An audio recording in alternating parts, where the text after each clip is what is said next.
te pour réparation parce que. loolu moom kenn mësu koo amnistié moom ci lañ toj ay kiiw baaso Pape démb wax nga ne c'est d'abord une victoire du Conseil constitutionnel wax également que ni cette décision là c'est une victoire su fekkee mën naa def des guillemets à victoire des victimes wala des victimes présumées boo déggee Pape Moussa agressé loolu daf lay conforter la ñu nga waxoon démb wala déet. Non, c'est quasiment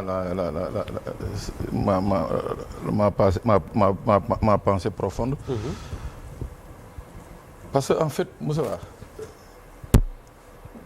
coow li yëpp mooy lan la Sénégalais yi bëggoon je dis les Sénégalais il peut y avoir des exceptions.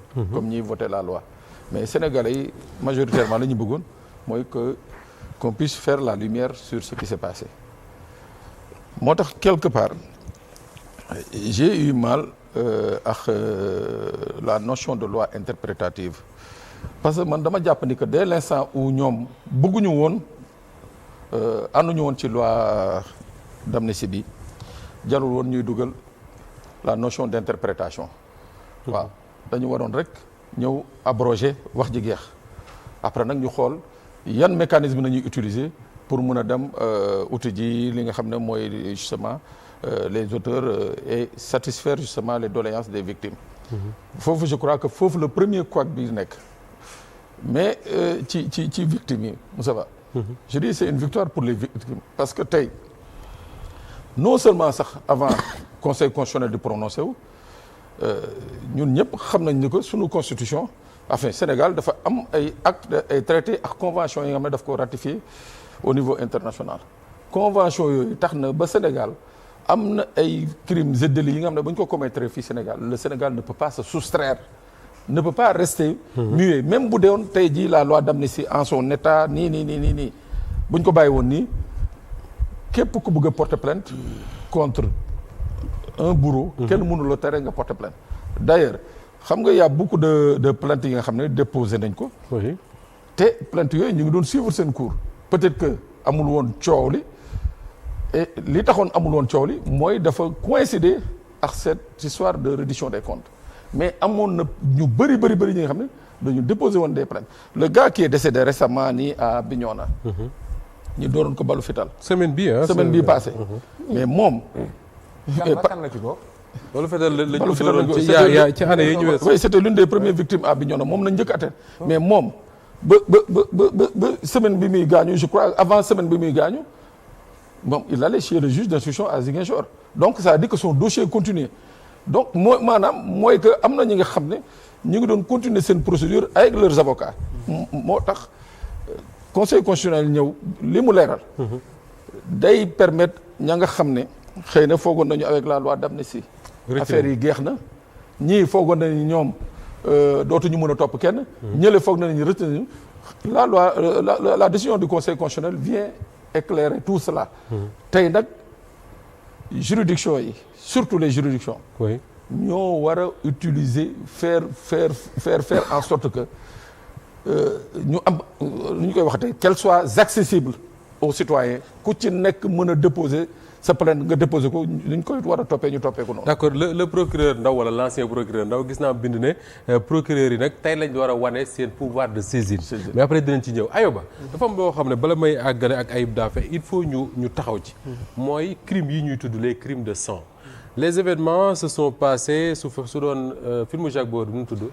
24 heures chrono naan heure sangam ba heure sangam 24 heures chrono mais entre 2021 ba 2024 yéen kuréelu journaliste ngeen def ngeen ci liggéey pour jéem a sourcer un peu victimes yi ñuy wax parce que souvent on parle de victimes Pape Sané wax na léegi koo xam ne faatu na semaine bee ñu weesu mais souvent pour mettre un visage ci victimes yi dafay jafe à part peut-être yi waa Pastef defal seen bopp muy ay photos yoo xam ne yenn saa yi nga dem ci yenn bureau yi sax fekk ko fa léegi liggéey bi ngeen ci def Ayoba lan la leen jox ci ñi nga xam ne ñooy dëgg-dëgg les victimes des événements de mars 2021 à 2024. waaw d'abord préciser.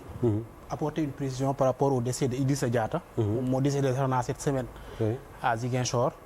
dafa amoon ay altercation ci toolam.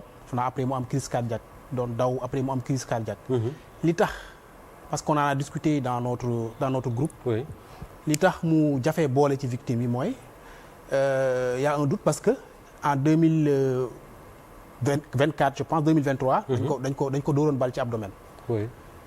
séquelles yooyu mën na causer tey jii fragilité santé am indi mu am crise cardiaque. moo tax ñuy werante ndax dañ ko war a boole ci victime yi ou pas. vous avez raison. mais quoi pour revenir à votre question d'abord li jur ñu def documentation bi parce que boo seetee diggante 2021 ak 2024 am na ay répression yu bari.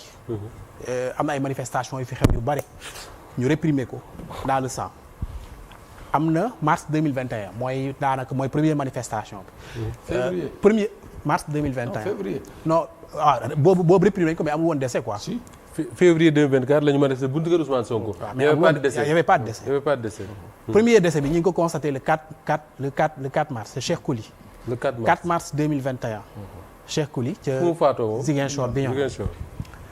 foofu la faatoo boobu la ñu commencé répertorier les décès. le 4 mars 2021. en juin je pense 2022 am na ay manifestations aussi il y avait 3 morts. am na kenn koo ci xam ne ba léegi sax on n'arrive pas parce que sans domicile fixe la mooy ki ñu woon dafa tàkk ci matelas bi laa boy côté kii. oui grande mosquée Massalikul Jinaan. loolu amoon na fi waaw. grande mosquée Massalikul Jinaan kooku ba léegi exactement. on n'arrive pas à mettre un nom sur cette victime là. ah oui. et ce jour là il y avait eu 3 décès. juin 2022 mooy bi ñu amee problème mu liste yi opposition beeg kii yi ba ñu barricade Ousmane Sonko këram après mu am ay manifestations mu am 3 morts. le lendemain les journaux avaient titré Moussa Fall le général Moussa Fall avait maîtrisé yow. ce qui était catastrophique parce que ba manifestation mu am 3 Sénégalais yu décédé ñu ne général bi maîtrisé na Yewwi Askan Wi. en mars je pense en mai 2023 aussi. il y a eu des manifestations bi amoon mars 2023 il y a eu des manifestations mooy bi Ousmane Sonko c'est le 16 mars bi mu jógee tribunal yi dem ñibbi ba ñu pompé ko et cetera. oui jour boobu am na 2 décès un à Ziguinchor un à Dakar. ok yii dañ koy faral di fàtte. en mai 2023. bi ñu defee le blocus de Ngor. oui foofu tamit il y a eu une répression. ça n'avait rien de politique mais il y avait une répression. exactement parce que ñun suñu méthodologie mooy ñu documenter les décès survenus suite à la répression. oui. boobu y avait 2 décès dont une jeune fille collégienne boo xamante ni elle a 16 ans. boobu la Antoine Diome doon wax ne hélice su gaal te bi ñu toppee autopsie bi. mu wone carrément ni elle a été tuée par balle. bala ko rey. waaw bala ko rey donc ñu jógee foofu ñëw juin 2023. bi ñu ñëwee juin 2023 nag xam nga mars 2021. boo seetloo bu baax gouvernement bi il avait fait une communication pour wax il y avait 14 décès. oui là il y avait une communication officielle du gouvernement. ñu am na 14 décès. mais en juin 2022 le gouvernement n'a fait aucune communication. ci le nombre de juin décès. 2023 ils n'ont fait aucune communication te ci juin 2023 manifestation yi répression bi moo gën a metti fuuf répression yi fi mos a am. ci la nit ñi jógee ñu wax ne am na peut-être 50 décès ñi naan am na 80 nit ñu décédé kenn xamul. ci la Moussa Ngom nag nga xamante ni mooy fondé la maison des reporters. oui jël initiative ni dafa jot na ñu documenter. oui. décès yi nga xamante ni am na ci kii parce que y avait beaucoup d'informations qui circulaient sur les réseaux sociaux. ay joxe ay chiffres et cetera donc ñun suñu premier objectif moo doon d'abord ñu documenter ces décès là. oui. donc ci lañ commencé juin 2023 ci la initiative bi commencé proprement dit. Moussa Ngom taxawal ko créer groupe bi y avait une quarantaine de journalistes y avait pas que des journalistes y avait des scientifiques de données. oui. maanaam ñuy liggéey ci ay affaires analyse données. ak ay cartographes. waaw ak ay cartographes. excellent parce que boo amee ay chiffres. am ay nom âge et tout foog nga am ñu mën a analyser données yi. wax par exemple moyenne d'âge bi. victime yi ci lañ jëlee tamit par exemple 26 ans mooy moyenne d'âge victime. moyenne d'âge victime yi. moyenne d'âge victime yi da ngay gis ni 26 ans la. ki ci gën a néew ay at. 14 ans la am. 14 ans. waaw ki ci gën a âgé 53 ans. donc boo dajalee ñi ci ëpp ay jeunes lañ amuñu 30 ans ñi ci ëpp amuñu 30 ans. amuñu 30 ans. waaw moo waral moyenne d'âge bi di 26 ans. un quart bi victimes yi ay élèves lañ ak ay étudiants. ah oui. li ci des li ci ëpp ay ouvriers lañ. li ci ëpp nag ay soutien de famille lañu woon. moo tax liggéey bi nga xamante ni cartographie Sénégal def na ko. parce que boo nee cartographe Free Sénégal boo nee Free Sénégal mi ngi jógee ci. mars 2021 bi nga xamante ni gouvernement bi fi nekkoon dafa coupé woon internet. waay coupé internet ñuy rey nit ñi.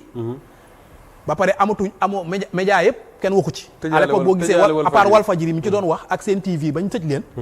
amul kenn ku ci doon wax ci la internautes yi nekk Twitter à l'époque def hashtag bi ñuy wax Free Sénégal pour ñi nga xamante ne sénégalais yi nekk extérieur bu ñu amee ay vidéo yónnee leen ñu documenté li nga xamante ni moo doon xew fii ci wàllum répression ba àdduna bi mën koo xam hashtag bi sax bokkoon na ci hashtag yi gën a siiw ci àdduna bi foofu la Free Sénégal jóge moo tax ñu jël suñu kii bi tuddee ko cartographie Free Sénégal foofu la kii bi jóge mais li ci am solo ci documentation bi mooy soo yemee ci maanaam chiffre rek nga ni 65 personnes ñoo décédé 65 waaw 65 personnes documenté ngeen ko lañ documenté soo yemee ci chiffre bi rek mën na bañ a laal xolu nit ñi mais soo jëlee victime bu nekk nga def ci visage ba pare def ci histoire nga jël victime bu nekk def journaliste derrière cette victime là mu dem def le travail d'investigation qu'il faut xam kan mooy njabootam kan mooy papaam yaayam fan la dëkk waaw fan la dëkk nan